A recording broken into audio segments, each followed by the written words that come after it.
Cette émission vous est présentée par la Société de l'assurance automobile du Québec, l'École de conduite technique, Parts Canada, Air Médic et BMW.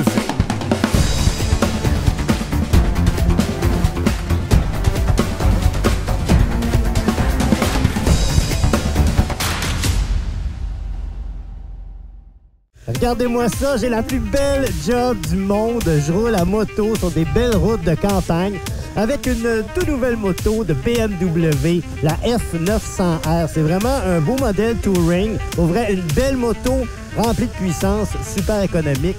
C'est BMW Canada qui nous a prêté ça. Et là, autour de moi, vous voyez des champs, c'est parce que je suis à Mirabel, direction X-Town. X-Town, c'est l'endroit parfait pour essayer la motocross. C'est parti! OK, fait que là, ici, ça, c'est un peu votre rentre d'Alibaba. Oui, exactement, c'est ça. On essaie d'organiser, c'est pas facile toujours, mais voilà. Mais là, c'est pas si mal. Fait que du motocross, c'est un sport dangereux, ça demande quand même pas mal d'équipement de protection. Ouais. Ça peut aller loin jusqu'à un lead, il y a d'autres trucs, mais là, on parle de débutants. Fait qu'on va y aller au moins avec la base qui est des genoux, des bottes, les pantalons et le chandail, c'est juste pour le confort parce que c'est du breathable gear, right? Ça respire bien, des gants, le casque mucho importante, et voilà. Fait que là, faut que tu comprennes justement que ça, c'est nos motos qu'on se sert pour l'apprentissage. C'est des motos d'apprentissage. C'est pas des full cross comme la plupart des bikes que tu vois ici dans le parking. Parce que de la grosse suspension, un moteur tuné vraiment pour de la haute performance. Ces machines coûtent très très cher. Elles sont très dangereuses aussi. Fait que pour l'apprentissage, c'est des belles petites bebelles, c'est parfait. C'est parfait pour moi. Ils sont pas trop hautes, hein? Non, justement, ils sont pas trop hauts. Fait que parfait. OK, la clé, elle se trouve juste ici. On la tourne à la verticale. Et voilà, tu as ton petit starter électrique à droite. C'est injection, fait que même pas besoin de donner de gaz, la vie est belle. C'est beau la technologie. Hein? Yeah! Les vitesses, ça va être identique à ta moto. Le nœud va se trouver entre la première et la deuxième. Fait que quand tu vas prendre la cloche, il y a un clic vers le bas pour la mettre en première. Ouais. On glisse la cloche pareil comme une moto de route, c'est la même chose. OK. Ouais, tu le suis, on y va?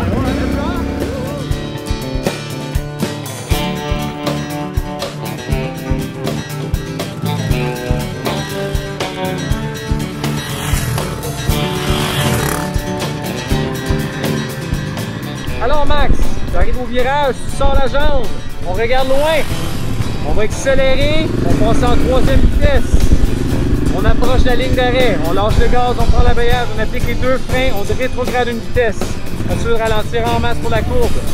Pour le virage, on regarde loin. On approche le prochain virage, on ralentit, on sort la jambe.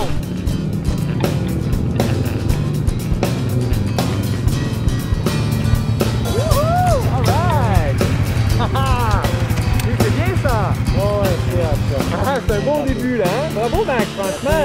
Merci! Du talent pour un gars qui commence. Ça a bien de l'allure. Ben justement, là, on est là, premier essai. Ouais. Premier essai est 10. Comment, tes impressions? Ben, un gars qui fait juste un bike de route, ça paraît. Là, tu me dis c'est quoi? Ça faisait 7 ans que tu fais juste de la moto de route? Fait que ça fait une énorme différence. Ouais. Tout ce qui est commande, c'est déjà inné en toi. Mais c'est tout que de la technique, on va se le dire, parce que juste le fait de sortir ta jambe, c'est pas naturel. L'aligner à peu près là, c'est comme, elle va se faire arracher parce qu'en motoneige, tu fais jamais ça. Non, on va partir, on va se souvenir en arrière. Même en motocross des neiges, on a tendance à sortir le pied, puis c'est vraiment un autre monde à part entière. Moi, je te le dis, là, j'ai encore la patate qui pompe parce que c'est la première fois de ma vie que c'est correct que le pneu arrière glisse. Oui, c'est totalement normal. Tu es constamment en dérapage. En motocross, c'est du dérapage constant. C'est quoi la suite? Ben là, on a commencé avec les techniques de base assis. Il faudrait juste augmenter la vitesse pour parce qu'en motocross, ça se passe vite. Tu as une longue ligne droite, les sauts, puis après ça, tu vas faire beaucoup de commandes rapidement. Fait que ça va être rétrogradage, freinage. Ça va se passer dans une très courte distance et après, on rentre dans la courbe.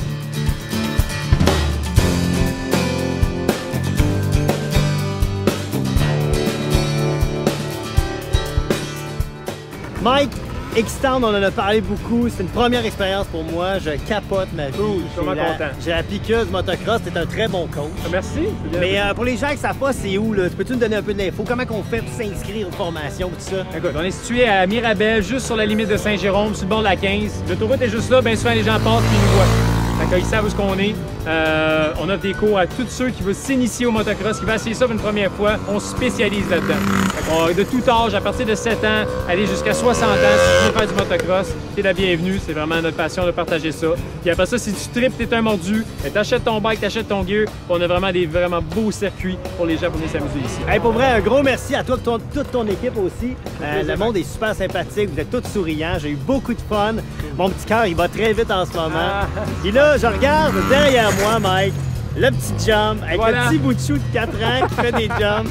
Ça me parle, je pense que c'est un jump T'es pour rendu moi. là, je pense que t'es capable. Tu devrais sauter au moins de tout ça, je crois bien. Hey, un gros merci, je m'en vais faire mon jump. Good luck!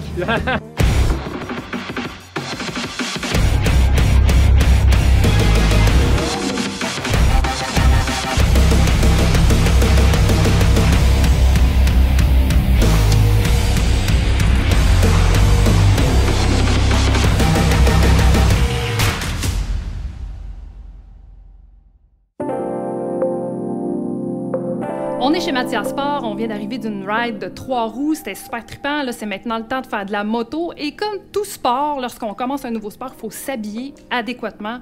Martin, t'es là pour m'aider aujourd'hui. Tout à fait, on va choisir tes vêtements. On commence par la tête. Oui, donc, c'est ce qui est le plus important. Oui, il faut protéger ta tête, donc choisir un bon casque bien ajusté dans lequel tu vas avoir les joues un petit peu coincées, hein, pour pas que ça bouge.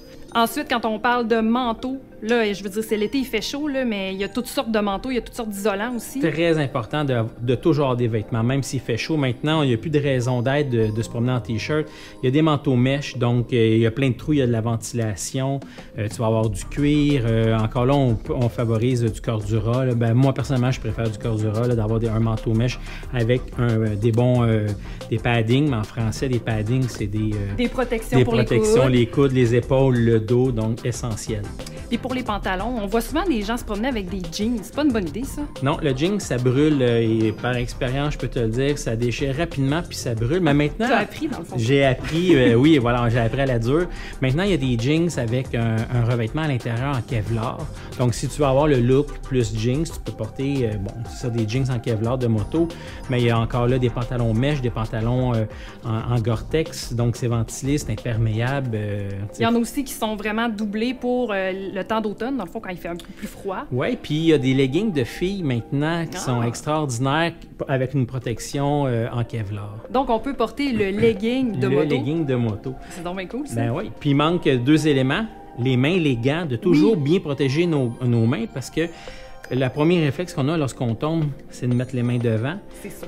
Puis la peau de la paume est dure à refaire. Donc, d'avoir des bons gants de protection, c'est essentiel. Puis un des éléments qu'on escamote souvent, c'est d'avoir des bottes, d'avoir des souliers de moto, des bottes de moto. Pas y aller avec des espadrilles ou... Non, effectivement, parce que les roches, tu vas avoir des roches. Si tu as à tomber ou si tu as un impact, ben, tu vas avoir la cheville protégée, le tibia bien protégé. Dans les essentiels à avoir qu'on oublie souvent, c'est d'avoir un imperméable, de s'acheter un bon imperméable. Bon point. Parce que des fois, quand on commence, on n'achète pas nécessairement la haute qualité dans nos vêtements, mais d'avoir un imperméable s'il pleut. Puis l'imperméable sert aussi quand il fait froid. Tu sais, tu reviens le soir, c'est un petit peu plus frais. Couper le vent. Oui, effectivement, ça coupe le vent. Fait que d'avoir un bon imperméable, c'est un bon investissement. Martin, maintenant, j'ai toute l'information, j'ai tout ce qu'il faut. Premier cours de moto? Premier cours de moto à vie.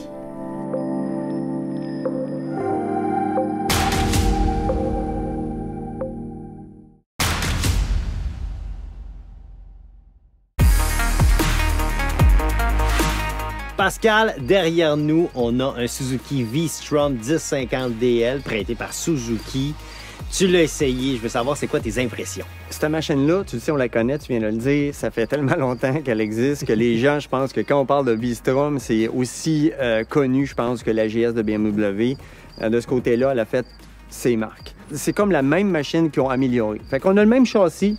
Les roues, c'est similaire. La suspension, on suit. Fait que tout ce qui était bon, on l'a gardé. On commence par exemple, le gyroscope qui est à l'intérieur, ça ajuste autant le contrôle de traction, l'ABS. mais aussi des features assez le fun, comme l'aide en départ en pente. Ça, Puis c'est ça, le fun. ben oui, c'est le fun. Tu sais, t'es pris dans une pente, t'es un passager, c'est difficile souvent de partir, donc ça maintient le frein arrière jusqu'à temps qu'on lâche l'embrayage, puis une fois qu'on a commencé à avancer, ça relâche le frein. Et on voit qu'ils ont pensé à leurs produits aussi, ils ont gardé l'héritage du V-Strom. Et il faut se le dire, c'est pas une grosse moto, c'est pas, tu sais, oui, elle a l'air quand même massive, mais moi, je mesure 5 et 7, j'embarque là-dessus. Je suis hyper confortable parce qu'ils ont créé la selle quand même mince. T'sais, on dirait qu'ils ont adapté, ils ont construit la moto autour de l'être humain au lieu d'avoir fait, bon, on va faire une moto, puis ah, tiens donc, c'est vrai, ça prend un pilote. Je pense que ce côté-là est super réussi. Oui, c'est réussi, puis c'est la surprise de la machine, c'est qu'ils n'ont pas fait comme toutes les autres machines aventure qui n'arrêtent pas de les lever, de les mettre de plus en plus grosses, de plus en plus pesantes, puis on a l'impression que c'est elle qui nous mène. Quelqu'un qui veut avant tout faire beaucoup de route, c'est une machine qui est hyper confortable pour faire de la route, on le sait par les anciennes. Puis on a pu remarquer en l'essayant sur piste que les pneus sont très polyvalents. On est capable de faire un peu de garnotte avec, mais d'avoir une bonne inclinaison au virage puis être capable de suivre une sportive. Hey, c'est pas rien, c'est pas rien parce qu'on reste à Saner en ce moment. On est à Saner pour tester ça.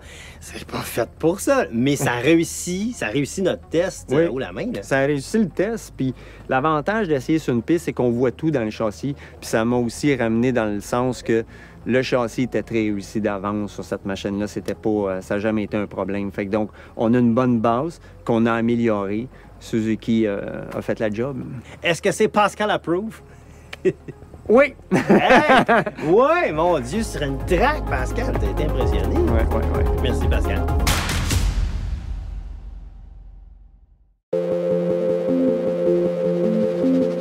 Tu as 3 examens à réussir. Tu en as un premier qui est théorique, tu en as un deuxième qui est en circuit fermé, tu en as un troisième qui est sur la route. L'examen théorique, il faut lire le guide, prendre connaissance du guide. C'est super important de ne pas juste le lire, c'est pas juste la connaissance, il faut comprendre les notions qu'il y a dedans, parce que les formulations à l'examen vont aller vérifier si vous avez compris. C'est pas juste du par cœur, il faut vraiment s'assurer qu'on comprend bien. Il y a un jeu questionnaire sur le site Internet de la Société. C'est pas une réplique de l'examen. Vous pouvez vous en servir, mais il ne faut pas s'attendre à ce que vous retrouviez la même chose quand vous allez faire l'examen. Ça, c'est super important. Donc, examen théorique 1. Ça vous donne un permis 6R qui vous permet de conduire pendant la formation, donc supervisé par un moniteur d'une école de conduite reconnue. Puis ça va vous permettre après ça de circuler avec l'évaluateur pendant votre examen circuit fermé. Donc, théorique, la réussite mène au permis 6R.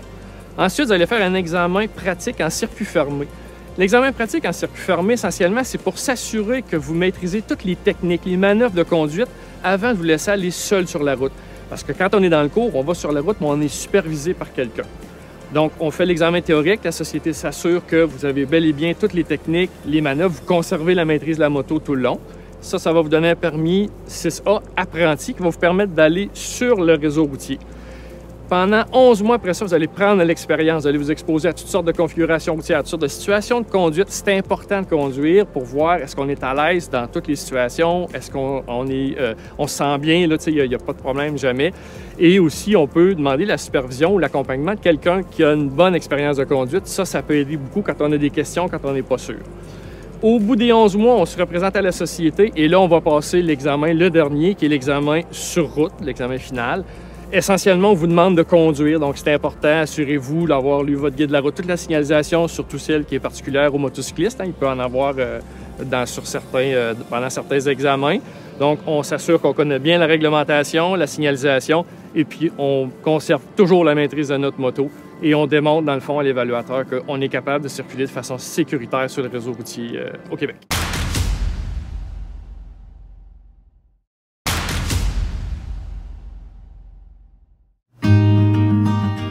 Je suis devant le quartier général au cœur du Vieux-Belleuil, un beau petit café ici en Montérégie. Et c'est une belle journée parce que non seulement il fait super beau, mais Catherine s'en vient rouler avec moi. Catherine qui est ma partenaire dans plein de projets, Catherine de Filles de moto, Catherine l'auteur du livre 100 ans d'histoire, Liberté, asphalte et légende. C'est son nouveau quartier, sa nouvelle région. On s'en va rouler ensemble, elle m'a promis un bel itinéraire. En l'attendant, je vais faire un petit peu de ravitaillement, des cafés, des croissants, puis après ça, on prend la route.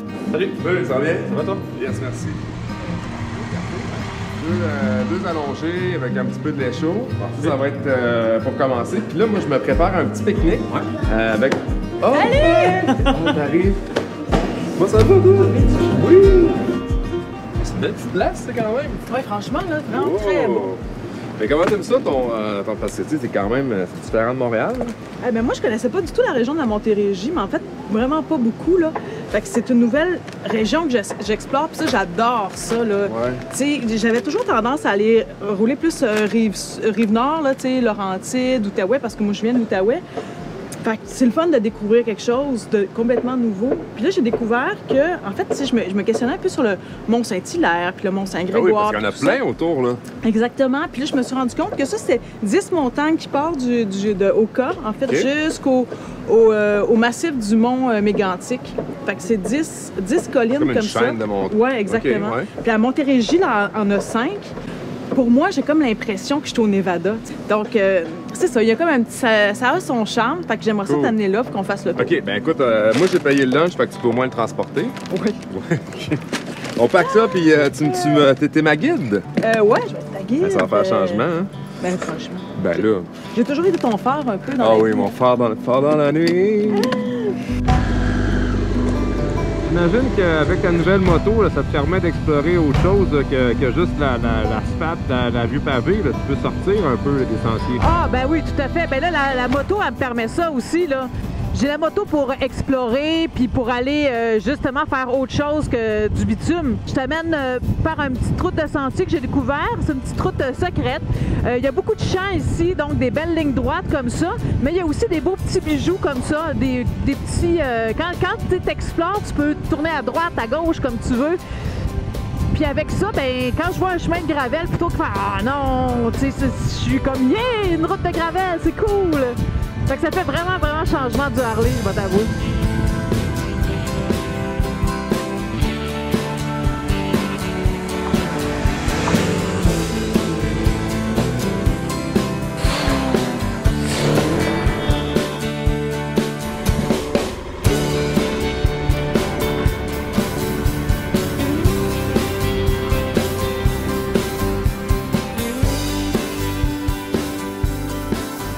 C'est donc bien beau chez vous. Merci! Wow!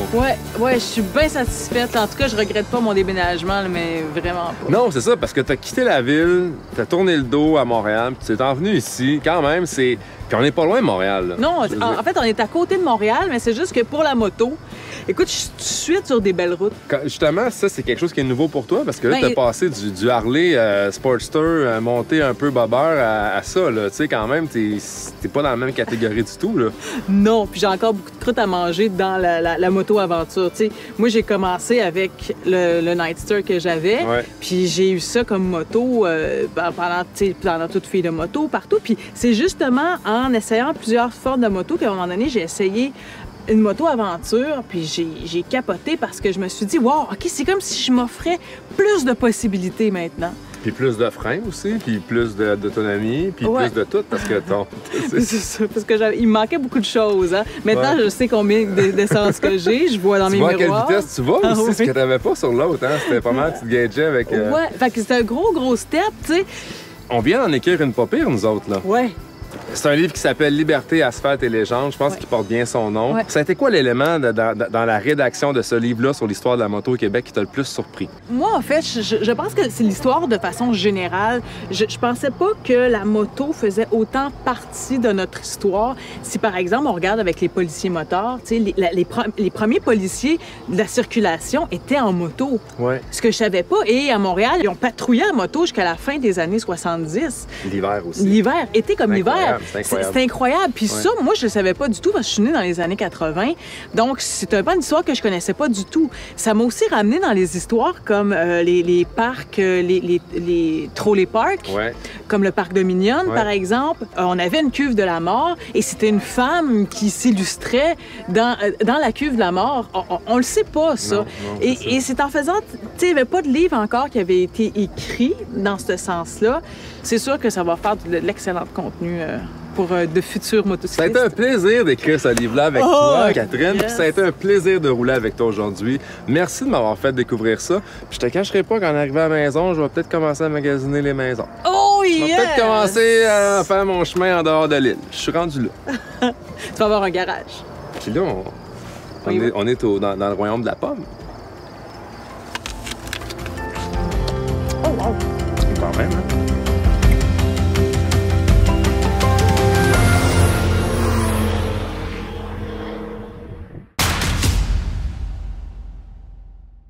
Je suis toujours au stade olympique aujourd'hui pour poursuivre ma formation. Puis aujourd'hui, c'est mon premier cours en circuit. J'ai vraiment hâte.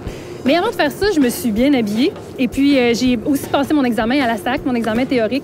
J'ai étudié très, très fort et j'ai eu un résultat de 100 %. J'étais bien fière de moi, mais quand même, beaucoup de pression aujourd'hui pour commencer ce cours-là.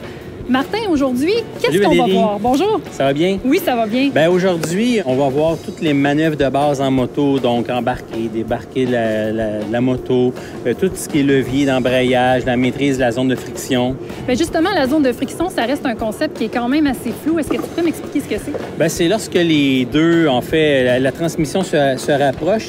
Donc, ça permet de transmettre la puissance du moteur à la roue arrière et d'avancer, de démarrer. Et puis, les élèves comme moi qui commencent, est-ce qu'il y a souvent des mécanismes ou est-ce qu'il y a des erreurs qu'on fait? Oui, c'est tout à fait normal, hein? Mais oui, les doigts traînent sur le levier d'embrayage, le gauche-droite-gauche qui n'est pas bien fait, le regard qui n'est pas porté assez loin, et les doigts, hein, les fameux doigts qui ont traîné sur le levier d'embrayage. D'ailleurs, c'est quelque chose que Martin m'a souvent reproché, c'est de laisser traîner ma manucure sur le levier d'embrayage. J'ai bien travaillé quand même. T'es vraiment très, très bonne, un élève modèle finalement. J'ai beaucoup apprécié la moto. Honnêtement, chez Technique, je trouve qu'on a la chance d'essayer d'ailleurs plusieurs modèles de moto, des modèles plus custom, des modèles plus sport. Fait que ça me permet peut-être de voir qu'est-ce que je préfère. Bien, tout à fait. C'est un des avantages que l'on offre à nos clients chez Technique. Donc, notre flotte de motos est vraiment exceptionnelle. C'est des motos récentes, des motos de différents styles. Puis, qu'est-ce qui m'attend dans la suite de ma formation? Au prochain cours, on poursuit. Donc, on va travailler davantage ton regard, à aller placer ton gauche-droite-gauche et à maîtriser mieux, davantage, ta zone de friction. Zone de friction. Gauche, droite, gauche.